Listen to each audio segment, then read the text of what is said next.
Ruler School is brought to you by Odyssey Games, where you can go to pre-order upcoming Force of Will sets, ccgprime.com for singles and supplies, cardodoko.com for those rulers in the international market looking for product, and to our guest lecturer members, Vite Ramen. Class is in session. Hey there, rulers. Welcome back after a long week of Force of Will to your favorite ever live Force of Will podcast. It's Office Hours featuring myself, DMO73, and I'm joined, as always, by Mike Rance, who, I must add, opened Force of Will product today. Mike Rance. Oh my god. No way. And Paul Reisman. Hello. Hello. We are Nothing here. funny to say today, folks. Sorry. Yeah, sorry. The dean of Baller School. Here you go. So we are Which here. is what you asked Covering for. my bases. Love it. So we are here. We have a lot to talk about. If you like what we're doing, want to consider supporting the channel, easiest way to do that is to click the join button down below. It goes a long way to help us get to do all kinds of cool things for the channel, improve our material, improve our supplies, everything else, and just in general makes things awesome. So we appreciate you. But if not, you can always just like and subscribe. And guys, we got a lot of news to jump into because we got event dates. We got GP promo show off. We got a CR update. And most importantly, we got a ban list, particularly a ban list for Wanderer and a Paradox ban list, the first ever Paradox ban list, which also helps us understand what they're trying to do in Paradox and why it's going to be different. So we're just going to go ahead, jump straight into it. Let's talk about the Wanderer ban list. So first things first, what we have lost here is Traveler in Wonderland. This was the Alice or the blue-white 3-drop quick cast that could pay 0 to set your races to everything. And very similarly, I'm not necessarily saying this needed to happen, but I see what they were going for with it because of the same thing of like Zeus Alice and Hunter's Arena getting changed. Anything that lets you just straight up manipulate races at instant speed opens the door for a whole lot of design problems. I would like to pretend like I had something to do with it by every single time we're on stream talking about something. I'm like, well, Traveler in Wonderland can change it to that. Yeah, for but sure. I know that wasn't it, but it's fine. Grey Rook, no idea, but still super excited to be here. We're excited you're here too. Welcome, bud. Welcome. So, yeah, that one makes a lot of sense to me. I mean, it just falls in line with stuff they've already been trying to hit with, again, we'll probably see some changes to that. I put this out there. One of the 3 that's probably going to come back is Hunter's Area. And I think, honestly, Hunter's Area probably just does something to change it to, like, werewolf or vampire, the things that Christie's trying to hunt instead of any race you want. Like Christy out here hunting fruit. Yeah, like it's very easy to make Hunter's Area not broken. Like, it's very simple. What if I want to hunt aliens, Jeremy? Will they let me hunt aliens and Robert go alien Strong, hunting? You got a super god pack. Congratulations. Awesome. Enjoy that gold Uber, buddy. That's pretty sick. So next up we have Atlas Origins Red Blue Reflected Refrain. They also told us what the rework is going to be, where it only is going to trigger with its own regalia instead of just any regalia. Because if you didn't know, with the Solar Painter, you could just kill your opponent using this deck on turn 1 by just playing 0-drop regalia that are any color. It's very dumb, but you could do it. So that's just gone. Roar of Dark Blessing. We had kind of talked about whether this card was going to see a combo ban with Valentina, but they did decide to full axe it out of the game. Good riddance. Turns out 0 mana cards that affect your opponent's ability to play the game are not fun to have in the game. Yeah, especially when they're about to have a deck that lets them pay 1,000 life and no cards from hand to do it instead. Hooray! It has been since New Valhalla, since you have been around for FOUT. Well, welcome back. You've in for a really fun time. Lapis Cluster's getting all new support. Really cool stuff. We also have a new rotating format. GP season just started. It's a great time to get started in Force of Will. And then Solaria, Ruler of Desire, Solaria, Empress of Arcus. The ruler is getting a full axe. So she previously had a number of combo bans, but eventually was just decided, according to the article, that there's too much design space coming up that she would interact with. Like, as she's putting limitations on what they want to try to build, that they're worried she would get out of hand. And as such, they just want to get rid of her, which is totally fair, I think. I will point out that under the new CR rules, she also had the potential to get up to 16 rulers.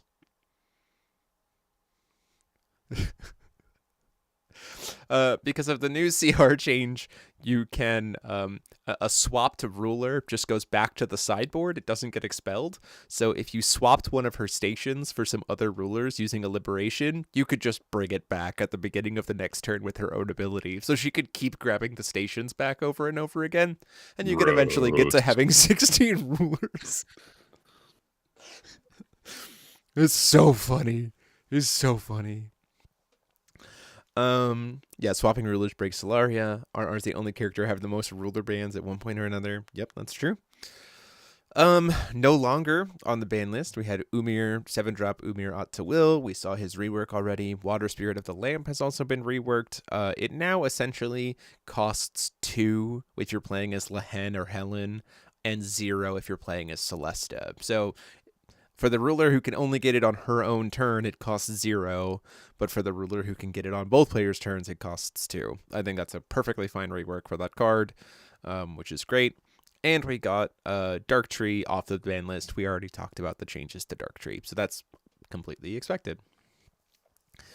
Then we have the combination ban list. So we got to talk about this. So Ancient Manager plus World Creating Paradox was the back pocket Artillerist at Home combo using World Creating Paradox, because you can't pitch Creating Paradox for any reason.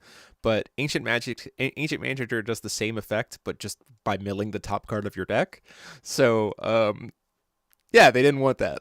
Turns out having a 28 drop, turns out not having a 28 drop that you can just stack on top of the deck and shoot your opponent in the face with. Great. Pretty good. Pretty good. Return of Judgment plus the Library of Never-Ending Stories. Shout out to Alejandro for hiding this one from the community, like not giving any hints that this was happening. For those of you who are wondering, Return of Judgment lets you pop every single time you perform Judgment or a Jade ruler enters the field that wasn't your starting ruler. You pop something and draw a card. And with the books constantly swapping back and forth between sides, that was gross, especially because they can Judgment for 0 will. So you can't do that. You can't do that, which makes a lot of sense. The books with Return of Judgment are still very, very good. You just can't do it anymore. There is also, we'll speak about a CR change here. The game now in the CR checks your starting ruler by name, essentially. So like in the case of Millium, if I swap from regular Millium to Dragon Millium, then back to regular Millium, that regular Millium is still considered my starting ruler. It would lose the astral status if it left and came back, but the game would still see, no, you started with a ruler that shared this name. It's your starting ruler, which I think is also a good CR update. You can still get the 28/28 token. Yeah, totally fine. You absolutely can use the Paradox thing to try to do the fishing 28/28 token. Let's go. I think that's pretty silly. I think that's fine. It's not just one shot. So if you have 2 rulers, tag one of them as your starting ruler. No. They'd both be your starting ruler if you're playing with tag. Glorian fan. That's a great question. The book ban is the Yo-Yo Fow. The book ban is the only one I was really worried about not happening, but we good. Yeah, it was great. I'm glad of that one. Add to the banned books list. Hey-o. Broken Mask of the Crusader and Hugh, Queen's Left Hand. This essentially was a combination that created a situation where both players, if you loop it properly, would be permanently locked to playing 1-cost Resonators or 0-cost Chance for the entire game. Because Hugh's prevent you from playing spells ability takes into consideration taxes on cards. And so it just created a really toxic situation because of Mask. So now you have what it is. right? You can't do that kind of loop lock. That makes a lot of sense to me. I like you. Essentially, there's a world where you could like play Lumia, cheat out Mask, play Hugh, and then just start flickering Hugh every single turn, and you just lock people out of being able to play anything for the rest of the game while you beat them down with the tokens. And it's like, it's not interactive. It's not fun. Nobody likes it. So bye-bye. Interesting. Interesting. Yeah, Hugh or Taoist. Yeah, same kind of. So Taoist can do that. Taoist just taxes you.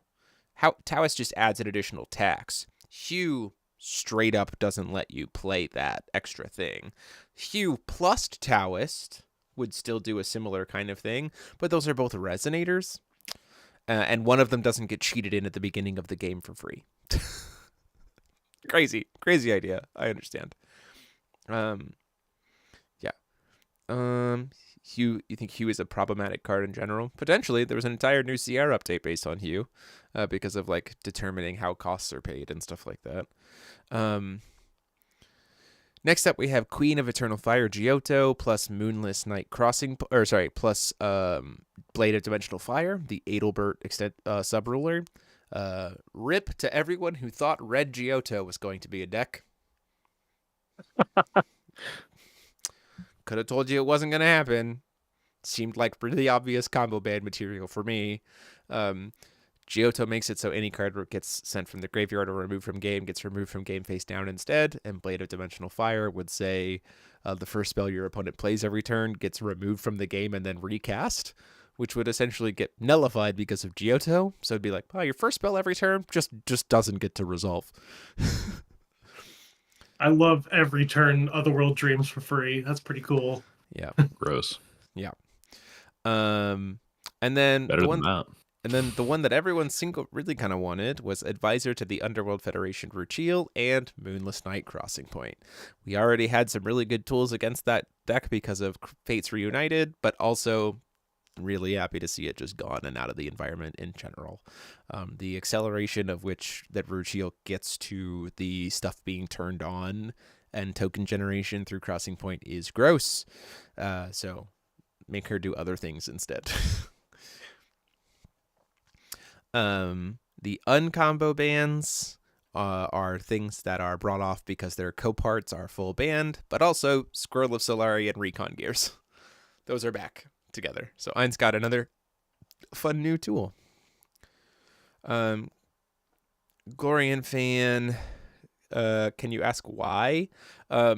So the way that Blade of Dimensional, are you talking about, well, Glorian fan, I'll ask you in the chat, are you talking about Ruchiel plus Crossing Point or Red Giotto?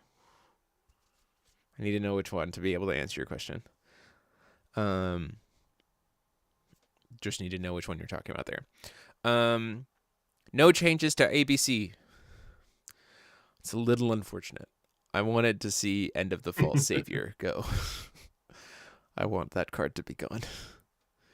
The last one, Ruchiel. Okay, Ruchiel plus Moonless Night. So Moonless Night doesn't care. The only thing that Moonless Night cares about for its God's Art is specifically the chance that it has expelled. But for the buff and drawing an extra card every turn, it just wants to see chance expelled.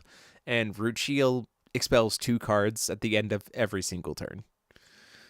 So it's possible on Ruchiel's like turn 2 that she just has 8 expelled chance. So that's a lot. It gets really gross really fast. Yeah, speeds her up consistently. And it also makes, because it's a chant heavy version, you play the fishing spot, and then the fishing spot, which normally gets expelled and then cast for free. Fishing spot then is like, well, all these chants that you're trying to play, which is your whole deck, is going to make us tokens that then are already big and then get even bigger because of Crossing Point. It was essentially a deck of like AFK kill you. Like you just didn't really have to do anything, and eventually your opponent dies, and that's not great. So get rid of it. But at the same tone, isn't the XR for Geoto on the same plan to remove get fade? Crossing Point doesn't know what cards that are face down are, and needs to be expelled and not removed from the game. Now, don't get me wrong, Giotto gets to accelerate her Eclipse strategy. Sure, that's fine. Okay. Like, I don't know. Anything I've seen from the Eclipse strategy has not been ridiculously crazy. Paul's played a lot of Giotto, so Paul can also attest to all that. Yeah. You want to add some thoughts there about Giotto? Not really.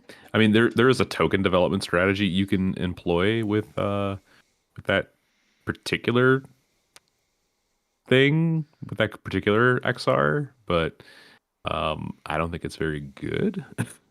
And I also haven't like dived into the Galapagos version, so I'm not entirely sure what's going to go on there. Yeah. But yeah, the Ruchiel version is,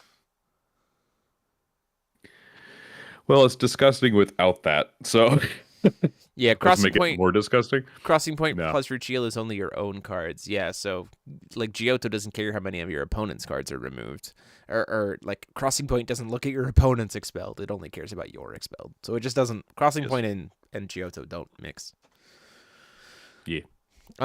So before we get into Paradox Banlist, this is more for me and Paul, because Mike will talk about Paradox, the differentials there when we get to that point. What's your thoughts? What's your thoughts on this ban list, Paul? I'm honestly still trying to absorb it because there's a lot of like really potent staples in here. Cards like Girls Staring At. We're not to like, we're not to Paradox ban list. I'm still talking about the Wanderer ban list.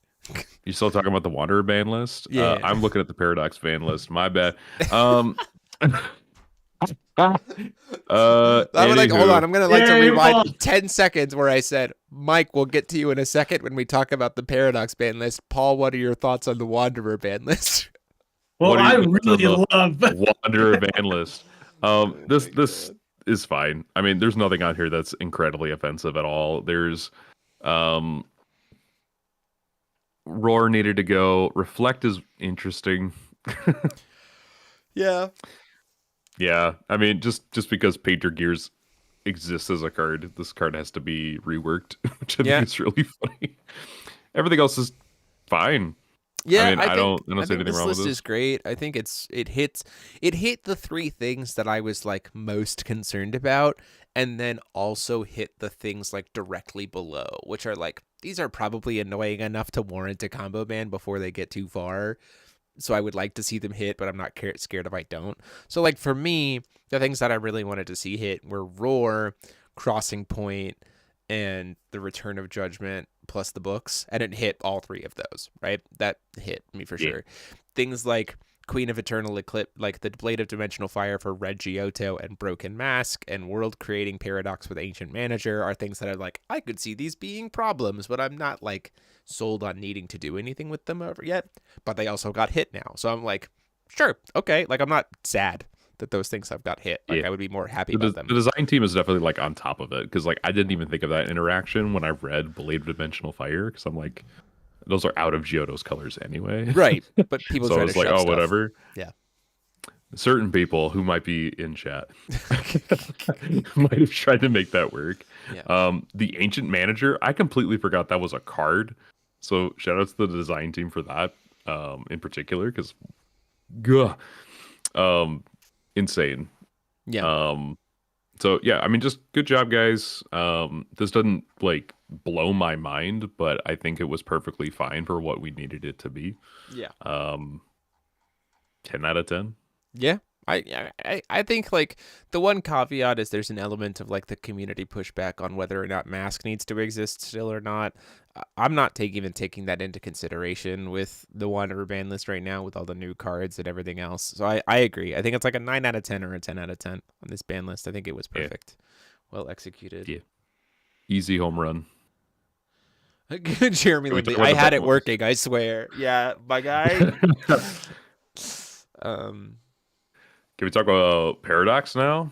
Yeah, let's go through. So the key point is they introduced Paradox in the video, And the idea was that they want Paradox to be a resonator-based format that doesn't just reward exclusively interactive or super heavy explosive combo related strategies. They were like, that's a world for Wanderer. Like, Wanderer can have that. We want Paradox to feel different.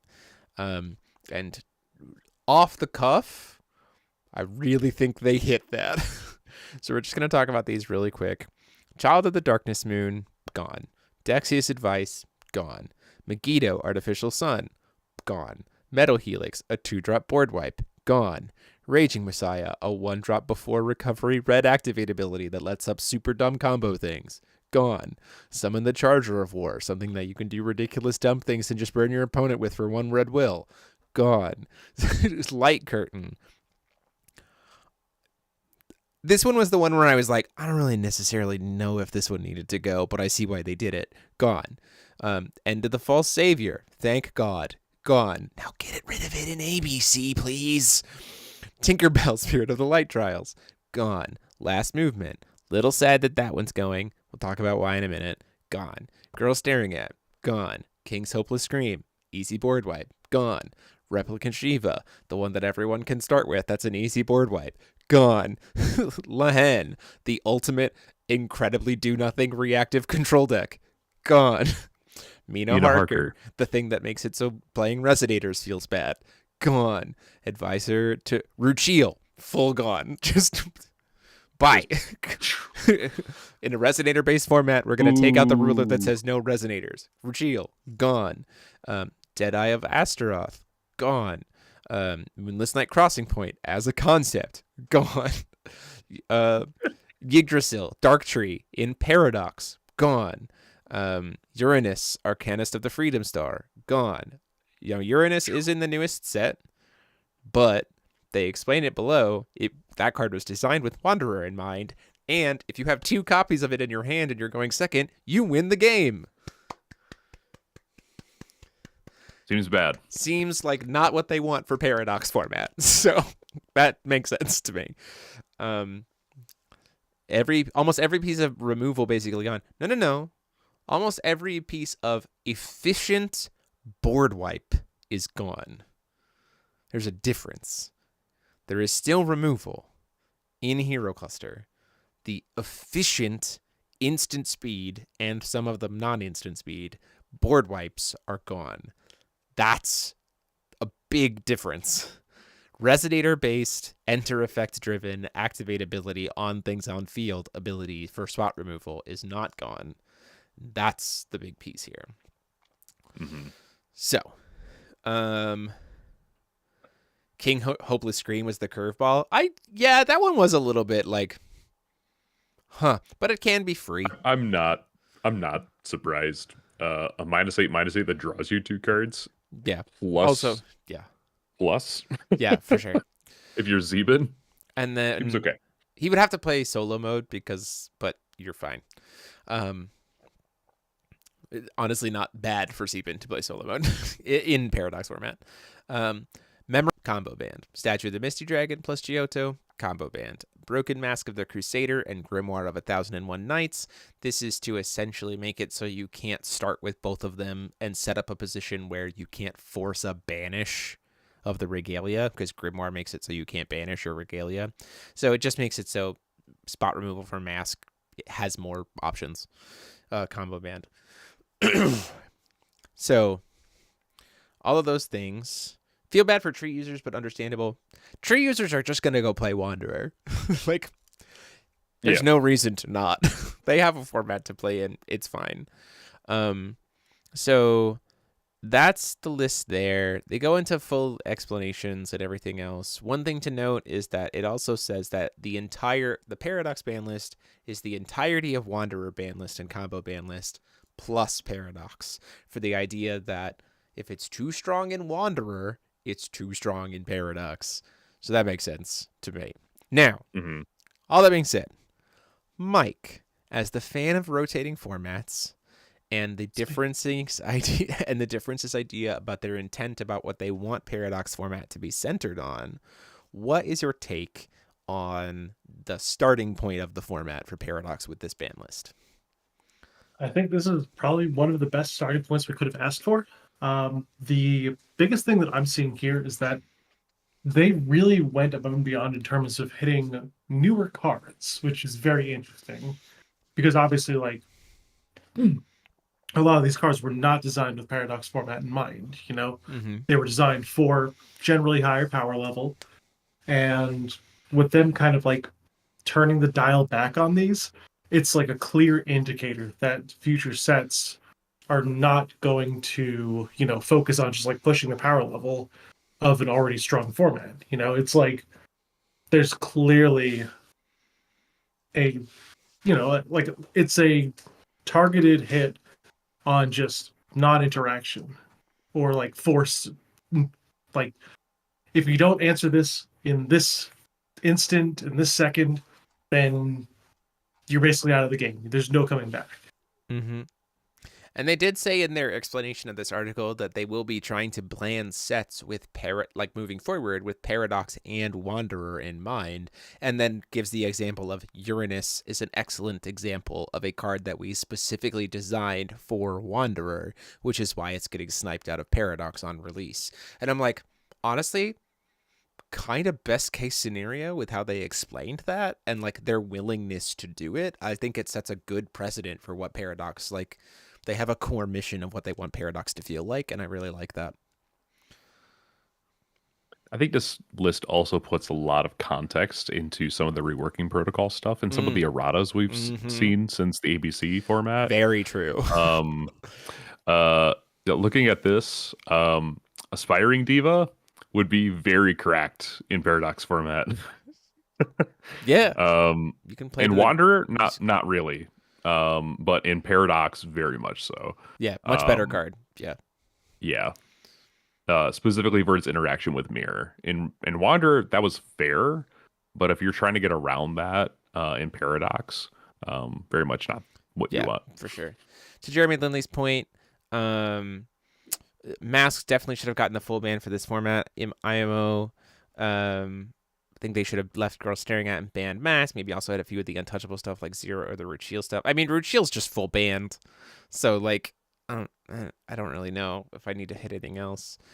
I get people's perspective about Mask. I would say, and we're not going to dig into it too more. My perspective on Mask staying alive in Paradox is, first off, let's just start gathering data, which is great. The first Paradox GP isn't until after the next set releases anyway. So there's a very real possibility that like they decide next format that Paradox it is going to get the axe in Paradox format. Totally possible. We do have a the last weekend of March, we're going to run a Force of Will Discord circuit in Paradox format. It's the last chance to earn prize all points before FowFest, so you should come try that out. My point here is that like Mask as a card I understand, but it still exists in a concept of a vacuum in terms of the number of people who show up to play it. So I think there's this world of deck building in fear of Mask and letting fear of Mask preventing you from trying something might just be unintentionally limiting yourself from something, because you might show up at a tournament and then like 2 of them are playing Mask out of a like 25-person, 30-person event. And you're like, okay, well, I spent so much of my time focusing on Mask, I didn't play what I actually wanted. And we do have outs. There are outs that exist.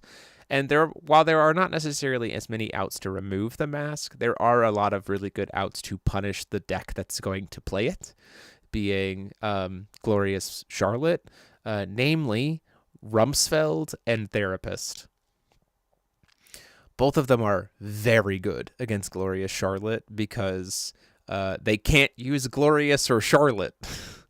And then if you call, it does some, plus with like Fates Reunited, that also sets you up for some interesting opportunities to be able to mess with some of their inheritance abilities, because it can stop cards in hand from having activate abilities and stuff.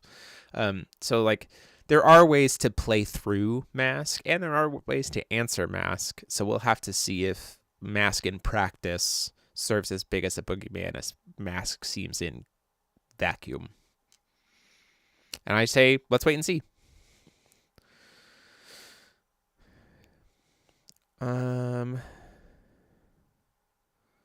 Yeah, like Robert's perspective. Mask IMO, it has 3 months. Will it get the hammer or will it be proven to be balanced? Exactly. Let's get data, right? Like, it's here. Let's try it and see what happens. Yes, and we got new anti-mask tools, right? With like GOAT and stuff like that. Yeah, for sure. Yeah. I would anticipate something coming up on the channel that kind of like goes over paradox format and some of the common answers that you could employ for some of the more pivotal cards. It's kind of like a startup primer for you all. Yeah, I would imagine that. Just saying. I wonder if we have someone who might do that. But yeah. That's right. Mike Rants. Yep, Mike Rants is on it. That's his video assignment. That's your video, buddy. You can do it. Never heard of her. Any other thoughts? Any other thoughts from you, Mike, on the Paradox ban list? I don't have too much else to bring to the table right now. I think it'll be interesting to give it a play. I feel like upcoming OLSs in Paradox will be very interesting for me to try out. Mm-hmm. Curious what that looks like. But it just seems to be just a generally lower power level. There's not as many just like weird offshoot boogeymen you have to worry about anymore, which is nice. Mm-hmm. You know, there's a lot of good quality of life changes is the best way I can put it. Yo-Yo Foul, Darktree getting killed kind of sucks. You say Luminaries in Darktree getting killed kind of sucks. I would argue that Luminaries didn't get killed. Mars Hyper Kill You combo got killed. You can absolutely still play Mars with Soul, and you absolutely could play Mercurius with Soul, right? You just don't get like the most efficient version of Mars that exists in Wanderer. I don't think that means the deck doesn't exist. I would be curious to see. I honestly kind of think that this ban list encourages you to play Merc Soul, which in Wanderer there was like no reason to play Merc Soul over Mars Soul. So like I kind of like that that like the two formats have a preferred pairing. Because it means that Mercurius, someone that I played at Worlds, gets some time to shine a little bit. I don't know. That's just my perspective on it. You wouldn't try him without Deadeye? I think I still would. There's a lot of, especially in Merc Soul, because Merc Soul gets some crazy mana counter generation with like Luna and stuff like that.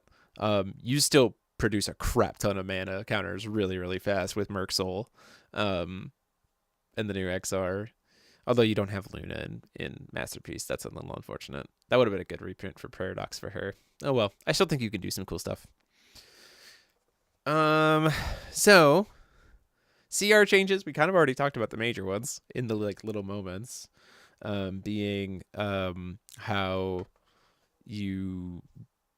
the starting ruler thing. They did clarify that essentially putting a card on the chase, like putting a copy of something on the chase, is still considered playing that card. So you have to be able to legally play that card in order to put a copy of it on the chase. Cough, cough, crossing point with Pathetic Demise. You can't just drop the 16 drop and kill people for 2 will at instant speed unless you're playing Crossing Point Sebin. At that point in time, Godspeed. Like, you got it. So that's a thing. One other thing that is changed that is important is the fate trigger of Regalia on the field can't be chased. Meaning that if I play a Regalia that doesn't have an enter effect and then go straight into Judgment, I will get the sub-ruler 100% of the time. There is no like window there, which I think for me, I think I like that a lot.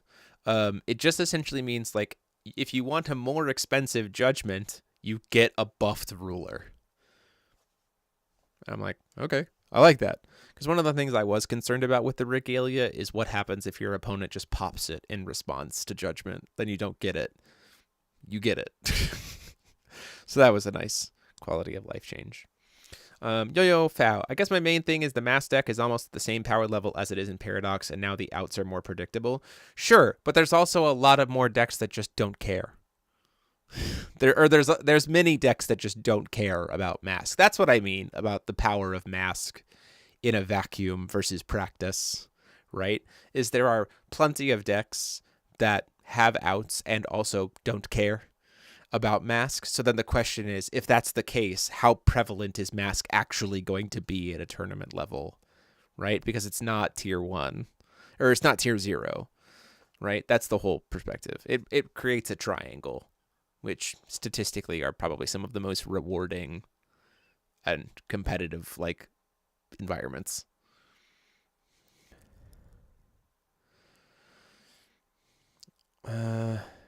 And Mask won't be playing more than like 2 Masks. Yep. That's why I said things like sometimes you play through Mask, you punish the Mask deck by playing through Mask with things like Therapist and Rumsfeld, which are resonators that then turn off Glorious and Charlotte and then make it very easy to kill the Mask. Just a thought. Yeah.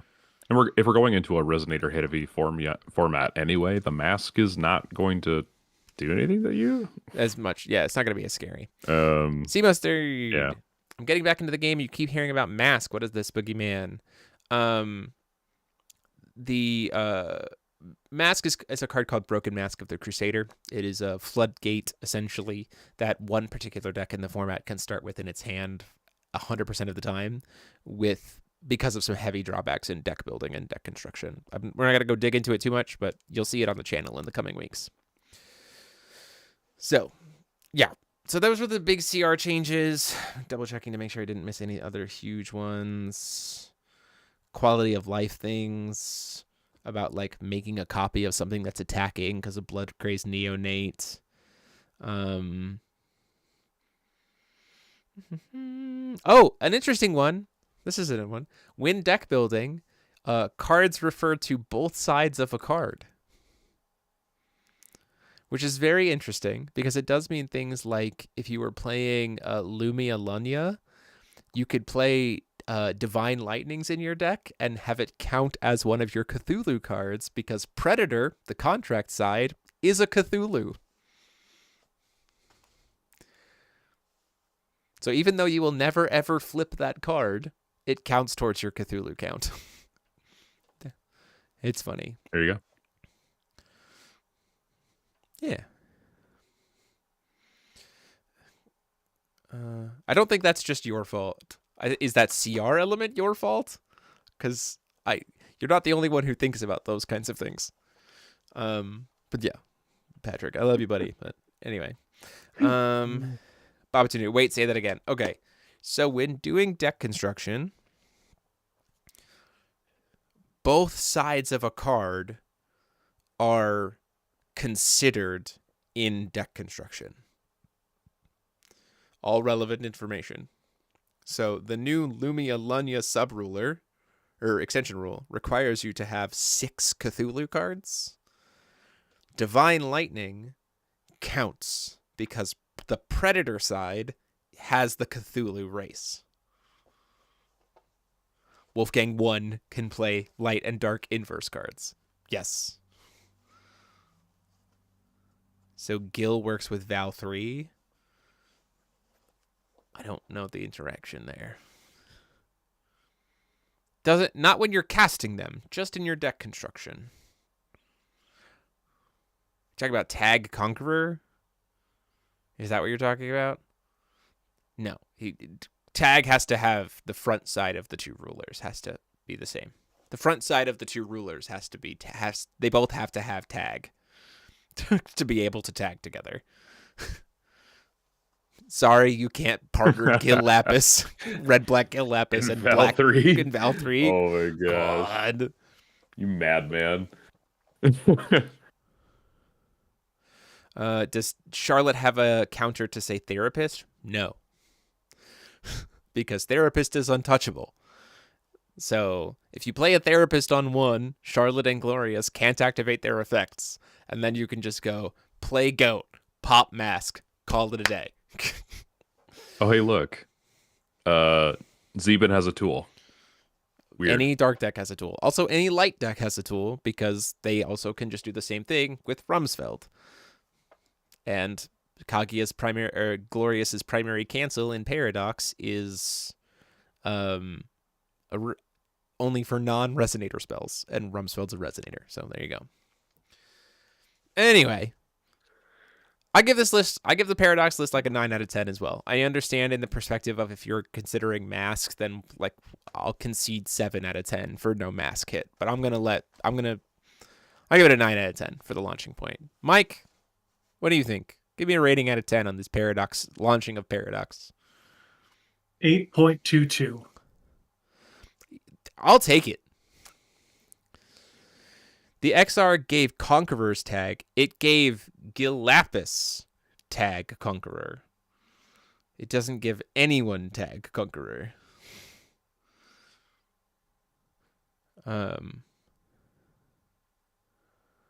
So I am not afraid of mask. I have felt very comfortable going back to a storm style. Yeah. Just in general, I've been totally fine with that whole concept. So yeah. Not afraid. Yay. Okay. So the other cool thing that we have to talk about is that we have events. The GP schedule has officially been released. Hooray! Where are they? Here they are. So let's talk about them. Our first one is an online event being hosted by Games and Geek on April 19th and 20th. $35. It is Wanderer format. Oh, hey. The primary format that we've all been playing. Then we have, in May, the Minnesota GP, the 24th and 25th at the usual spot in the Northfield Ballroom, where Mike Rance earned his invite to Worlds. Who knows? Maybe he'll come back to the Northfield Ballroom and try again. Maybe. Wanderer. And then on day 2, there's going to be a Paradox side event, which is pretty cool. So encouraging you to play both formats that I really like. And it's not on this page, but I would like to remind people that taking place 2 weekends from then, on the June 6th through the 8th, is FowFest. Hooray! FowFest is taking place. We are Forcible Festival and GP. It is taking place on June 6th through the 8th at the Radisson Hotel in Kalamazoo, Michigan. We still have plenty of tickets available at the mid-tier and base-tier level. All of the high-tier ones have sold out. But we are a GP, and you get a bunch of amazing pricing. Conqueror rulers you own. Apologies. But Val 3 on her front side is not a Conqueror, if I remember correctly. So because it specifically refers to Conqueror rulers, not Conqueror cards. That's why it works. So GP season, yeah. We have one more in-person event that's a GP named FowFest. So don't forget that that's happening. The hard turnaround for people flying. Yeah, I didn't have any just control over this was the date. We will be there streaming both, obviously, and hosting FowFest and streaming Minnesota. But you can certainly make that. Then we have an online GP at the end of June. So June 28th and 29th. That one's Paradox format. So you'll play Wanderer at FowFest, and then later in the month you'll play Paradox. So that's pretty fun. Then we have an online GP in July, July 26th and 27th. That'll be Wanderer. And then Illinois GP taking place at the Caseyville Community Center, August 16th and 17th. That is my daughter's birthday weekend. So everybody who gets to that event needs to wish my daughter a happy birthday. Do it. And we're going to be playing Paradox in Illinois. That's pretty fun. And then we'll have it says Paradox here, but I'm pretty sure the tournament's going to be Wanderer for the side event like it is before. But yeah, so takes us through 6 total GPs, at least so far. You know, who knows? And then let's talk about pricing. So if you enter the event, you're going to get... it's hard to see because it's off the side of the screen, but you get a Vacus GP promo, a Curse Mirror of the Snake promo, and then the GP Uber variants of the discount spells. You can see the smoke screen bomb kind of hiding in there in the corner. So those are really sick. All the deck lists are titled Happy Birthday. Absolutely. Let's go. Happy birthday, Alice. Just all of the deck Wit. names. Top 32 players are going to get the amazing Memory of Worlds Cherry Blossom promo. And I'll try to shrink this here so we can see it. Come on. There. You can see the crown stone with the Torii gates in the background. Those are pretty sick. Top 8 players in the U.S. are going to get the snake morphed Leica gold Uber. And rip to Stephen Jesway, the other forms of Leica are going to exist in the other regions of the world. We've already seen that tiger. We've already seen that tiger form and bunny form have already been spoiled for Spain and Italy, which means we're probably going to see spider form and bird form and bear form as the other top 8s. So, oh boy. Everyone putting an Alice in the sideboard. That would be cute if everyone puts an Alice in the sideboard. Also very cute. Yeah, that'd be cute. Just like one of do Alice. both. First, second, and third are going to get the metal, as far as we can tell, Gil Lapises with Rebel of Darkest Fire, which is super sick. Awesome. Also, for the first time, our online events are going to have 3 invites to Worlds.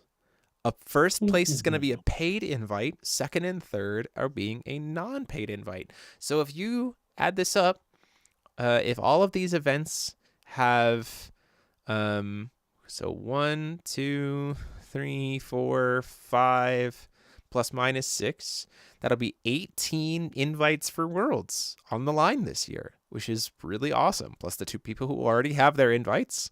Team USA can rock 20 man strong. 20 players strong. So that's pretty exciting stuff. Having the full paid invite and 2 unpaids for the online events is also really, really, really nice. I think that'll help attendance on the online events go up as well, which is really exciting. Team USA is going to be big this year. Yeah, we gotta go win. We gotta go take back the title. Heck yeah. It's been a couple of years. We've broken into top 8 every single year, but we got to go win it again. It's about time. And so now Paul has Ryan out of retirement. You're gonna be getting us a mansion in Japan. He's getting a Japanese castle. I will say that there was one year, I think it was 2 worlds ago, like the first one post-COVID, where it was like 3 years worth of invites, where I did try to get us like a Japanese complex that was like 3 houses, like all connected together. Just didn't work up. You wish Team Canada could show up? Come play in a US event and join us as part of Team USA. Yeah. Don't fly. Don't do drive. that. Yeah, drive. Don't drive. Yeah, just drive to. Yeah, don't fly. So just bring all your papers. Just bring all your papers and bring drive. all your papers. So, Mike, how many GPs we're gonna see you play in? Yes. 1. Well, they're all actually no. in Sorry. No, I Minnesota apologize. I'm gonna say or Caseyville. 4. I'm gonna say 1 in person and 3 online. That is definitely a prediction, Jeremy. Mm-hmm. As long as I see you at FowFest, man, that's all that matters. That's all that matters. Yeah. Cool pricing for the year. I'm really glad. Really cool I will say that I'm really glad that you will actually be able to get a full play set of all the promos if you just play well. Last year it was like you got like 2 Prisias or like 3 Lumias. Like it was like hard to get your full play sets, and it was like so this is nice. And now Paul has the schedule, so he can put in his time off so he can come commentate the online events with me. Based on these dates, the online GP in April works. Hooray!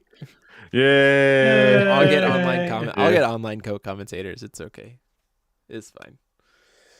But GP season has officially started. We've got 2 months to start practicing for the format. You've got one more event for the Discord event where we're giving away the Skib Disc mat. So you got to check that out. Um, It looks and so good, you guys. it does look really It looks nice. so I'm really good. happy with The how they colors turned out. really pop. Yeah, I've really gotten the hang of the playmat stuff going on. Speaking of playmats, I do want to show off some stuff because we showed it off online. Let's talk about these bad boys. This is the Uber Long Tony mat. Long Long Tony. Tony. Gotta hold it up like this and jiggle them a little bit. Because we have done something very cool, which I'm going to show off here. Event mats, FowFest 2025. We have chosen our 8 mats, or our 10 mats for the prize wall this year. And we have made all 10 of them. We're going to go through the 10 here, but we've also made Uber variants. 1 Uber variant printing for each design that we will be raffling off at FowFest. So, Woo! pretty exciting. So we do have Long Tony, of course.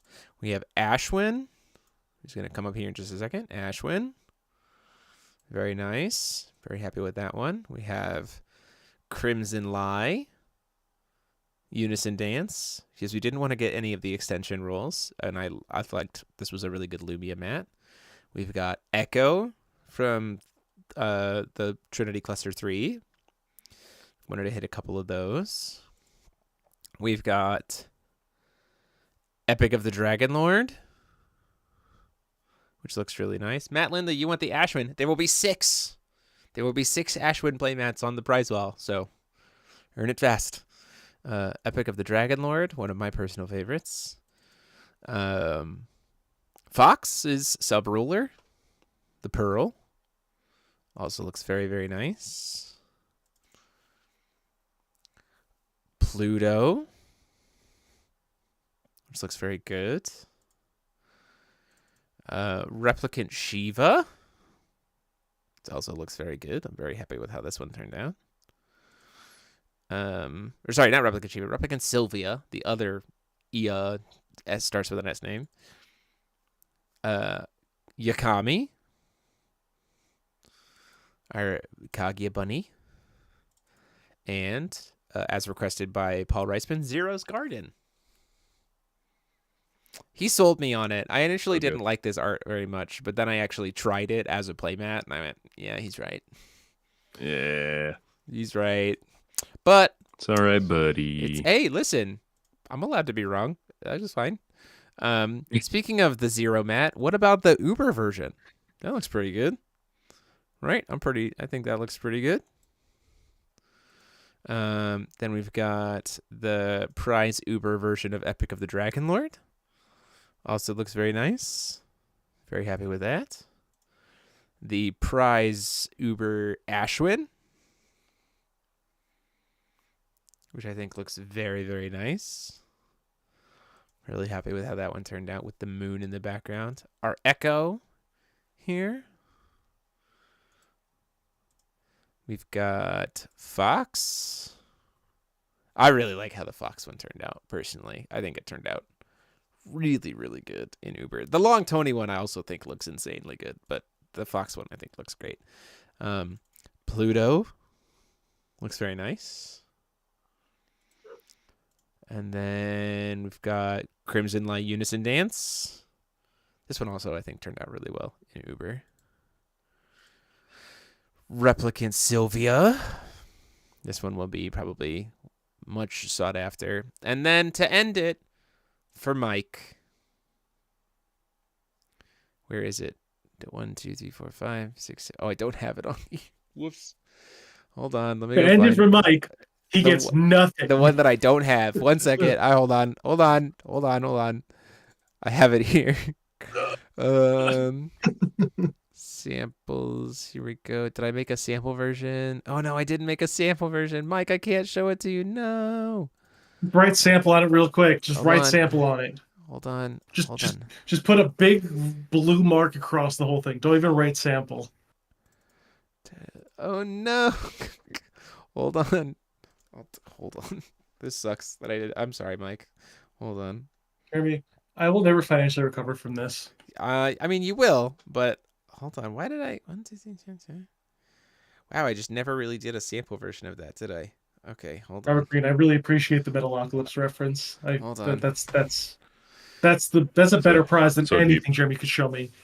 Hold on. I'm working on it. I'm working on it. I'm working on it. I'm on the edge of my seat, dude. Listen. I'm trying.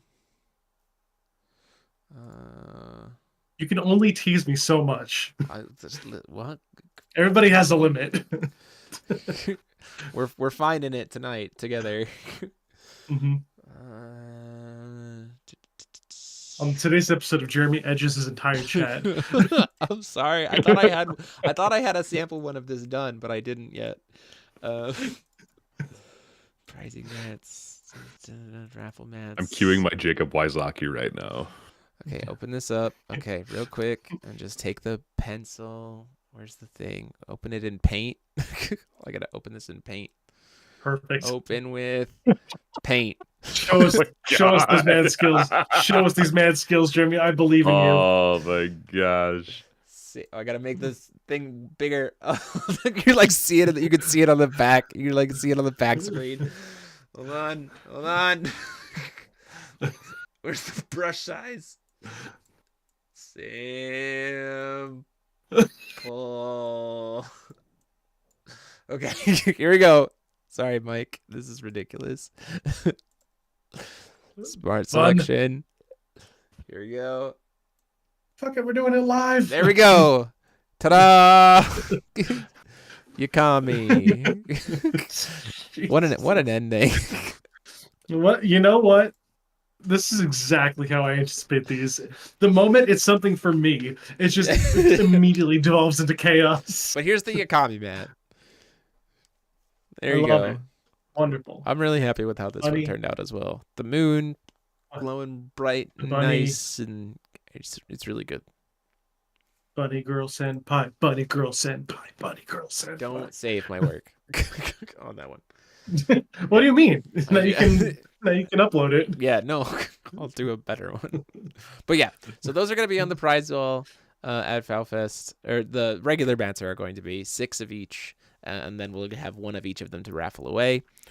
I also just picked up 8 more banners to put on the prize wall, so including a Valentina 2 J-Ruler side, which clearly is the one that Mike is going to... Yep, there it is. There's the reaction. Clearly the one that Mike is going to try to earn as fast as possible. Yeah, Valentina 2 J-Ruler side. Overlord Valentina as a banner. I picked one up. Mainly to entice you to come to FowFest to try to win. Jeremy, you can only tease me so much. Let's go. 7 out of 10 sample.